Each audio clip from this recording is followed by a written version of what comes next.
చిరంజీవి గారితో లాంచ్ చేయించారు కదా టీజర్ వచ్చేసరికి. అంటే 'భజే వాయు వేగం' అనగానే అంటే హనుమంతుడు ఇది వస్తుంది కదా, దాని గురించేనా లేదంటే అన్న స్పెసిఫిక్ రీజన్ ఏమైనా ఉందా చిరంజీవి గారి దగ్గరికి వెళ్ళడానికి? లేదండి. యాక్చువల్లీ చిరంజీవి గారు ఈ సినిమా ఈ సినిమాది లాంచ్ చేయడం అనేది ప్లాన్ చేసింది కూడా కాదు. యూనో చిరంజీవి గారితో లాంచ్ చేయించుకోవడం అనేది ఎప్పటికన్నా ఒక స్పెషల్ థింగ్. బట్ అది ప్రతి సినిమాకి కుదరదు, ప్రతి సినిమాకి అవ్వదు.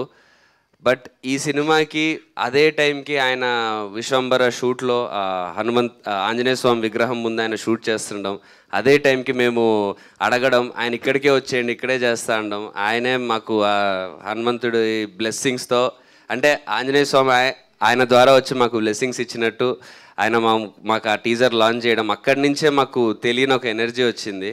సో అంటే చిరంజీవి గారి టీజర్ లాంచ్ అనేది ప్రమోషనో లేకపోతే మాకు జరిగే హెల్పో ఫ్యాన్స్ సపోర్ట్ ఇదంతా కాదండి. అది ఆయన మాకు ఇచ్చింది సాధించగలిగే ధైర్యం. ఆ ధైర్యం ఇచ్చారు ఆయన కలిసినప్పుడు. That's what I get from him every time. Yeah, అయితే యాక్చువల్గా ఇందాక మీరు ఒక మాట అన్నారు, చాలాసార్లు పడుతూ లెగిస్తూ అడుగులేసానని చెప్పి. బట్ మీరు పడినా లేచినా కూడా ఎక్కువ మంది మీరు కొత్త డైరెక్టర్స్కి అవకాశాలు ఇస్తూ వచ్చారు. కొత్త డైరెక్టర్ ఏంటంటే కథ ఎలా చెప్తారు అనే ఒక ఐడియా ఉంటుంది కానీ బట్ ఎలా తీస్తారని ఒక భయం కూడా ఉంటుంది కదా. మరి మీకు ఆ భయం ఎప్పుడు లేదా మళ్ళీ ఇంకో కొత్త డైరెక్టర్తోనే మీరు లాంచ్ చేస్తున్నారు? లేదు అంటే ఎలా తీస్తారు అనేది మనము అదే ముందే మనం మాట్లాడుకొని వాళ్ళ స్టైల్ ఏంటి, ఎలా చేద్దాం అనుకుంటున్నారు, ఇవన్నీ మనం ముందు మాట్లాడుకుంటాం జనరల్లీ. బట్ ప్రశాంత్తోనే ఒకసారి నరేషన్ అయిపోయిన తర్వాత ఓ 15 నిమిషాలు మాట్లాడితే అర్థమైపోద్ది చాలా బాగా తీస్తాడని. బికాజ్ సినిమా గురించి ఫస్ట్ నరేషన్లోనే మీటింగ్ తర్వాత అసలు ఇంకా నా గురించో లేకపోతే ఏదన్నా తన మామూలు అసలు బయట విషయం ఏది మాట్లాడకుండా వర్క్ గురించే మాట్లాడిన 10-15 నిమిషాలు ఫస్ట్ మీటింగ్లో కూడా ఎలా చేద్దాం అనుకుంటున్నాడో, ఎలా చూస్తున్నాడో, తన విజన్ ఏంటి అనేది ప్రాపర్గా ఎక్స్ప్లెయిన్ చేశాడు. సో అలా ఎక్స్ప్లెయిన్ చేసి మనకంత క్లారిటీ వచ్చినప్పుడు ఇంకా భయం ఉండదు కొత్త డైరెక్టర్ అయినా. ప్రశాంత్ గారు హాయ్ డైరెక్టర్. హాయ్ బా, ట్రైలర్ చాలా బాగుంది. అంటే క్రైమ్ థ్రిల్లర్ అనిపిస్తుంది మీ ట్రైలర్ కట్ వరకు. ఓకే, ఈ టైటిల్ గురించి మాట్లాడితే ప్యూర్లీ తెలుగు టైటిల్ కదా, భజే వాయు వేగం. అది ఎంతవరకు జస్టిఫికేషన్ అవుతుంది? టైటిల్ ఎవరు సజెస్ట్ చేశారు? యాక్చువల్గా టైటిల్ వచ్చేసి మేము చాలా అనుకుంటున్నానండి, అంటే కొంచెం ఇంగ్లీష్ టైటిల్స్ కూడా చాలా వచ్చినాయి. సో ప్రొడక్షన్ సైడ్ నుంచి వచ్చిన ఆప్షన్ అది. అంటే మేము తెలుగు టైటిల్ కోసం వెతుకుతున్నాము.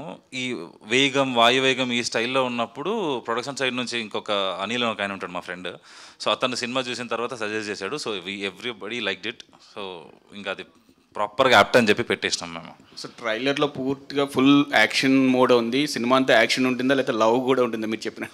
సార్ లవ్ అన్నీ ఉంటాయండి. యాక్చువల్గా ఎమోషన్ ఆమెది నేను యాక్చువల్గా దట్ వాజ్ మై కాల్ అండి. I'm sorry. నేను అంటే కొంచెం ఆగాలి సినిమా వరకు అని చెప్పేసి నేను ఆమెది ఎక్కువ పెట్టలేదు దీంట్లో. అంటే I don't want to reveal too much about కొన్ని ఆస్పెక్ట్స్ ఉన్నాయన్నమాట. ఆ కీ సీన్స్లో తను ఉంటుంది, అది నేను ట్రైలర్లో పెట్టలేను. అది సినిమా చూసినప్పుడు మీకు చాలా క్లారిటీగా అర్థమవుతుంది అది ఎందుకు నేను పెట్టలేదు దీన్ని అనేది. Okay, cut. Hi sir. Hello అండి. బెదిర్లంటారా మీరంటే RX100 సూపర్ డూపర్ హిట్, దాని తర్వాత కొన్ని రాంగ్ స్టెప్స్ పడ్డాయి అన్నారు. కానీ బెదిర్లంక మేమైతే యాజ్ ఏ యాక్టర్గా మాకు సాటిస్ఫాక్షన్ ఉంటుంది. ప్రతి సినిమా బాగానే చేశారు, మీ వరకు బాగా చేశారు. కానీ ఆ రాంగ్ స్టెప్స్ ఎందుకు పడ్డాయి అనుకున్నారు?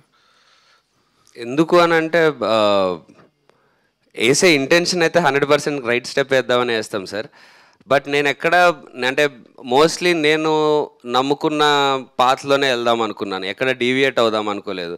హిట్ కోసమని నేను ఏదైతే సినిమాలు చేద్దాం అనుకుంటున్నానో, నన్ను ఎలా చూసుకుంటున్నానో వాటిని వదిలేసి హిట్ కోసం ఆర్ ఇది చేస్తే సక్సెస్ అవుద్దని నేనంత కాన్ఫిడెంట్ కాని థింగ్స్ చేయడం, నేను కంఫర్టబుల్ లేని థింగ్స్ చేయడం ఎప్పుడూ చేయలేదు.